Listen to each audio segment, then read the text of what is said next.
ndashika imwe cyangwa ebyiri Honorable wacu sponsor wacu Mr. Paul Bategeka abakinnyi bagenzi banje je ntari gutanga speech ubwo ndi gushima turi gushima manager wacu wa Paul Nzovu imyaka zo tumaze gufatiragaho kandi akaba yongeye kutwibuka kudushiramo imbaraga kugira ngo tugaruke kuko tuba tumeze bwa mbere tukinaga rigizi uko zageraga ku district tugakora iki bakabibuzaburizaho ligi ntibiho tuganira twakina first division ahubwo twagarutse ubundi busha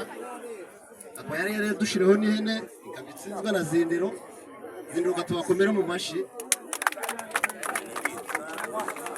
zene natwe twakinnye nabi ure dukuntu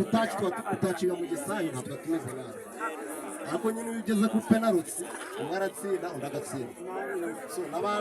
n'abanzo bacu ubwo tubakomera mu mashi bakoze cyane kwihangana ikindi speaker avuze ku timu y'abakobwa turayifite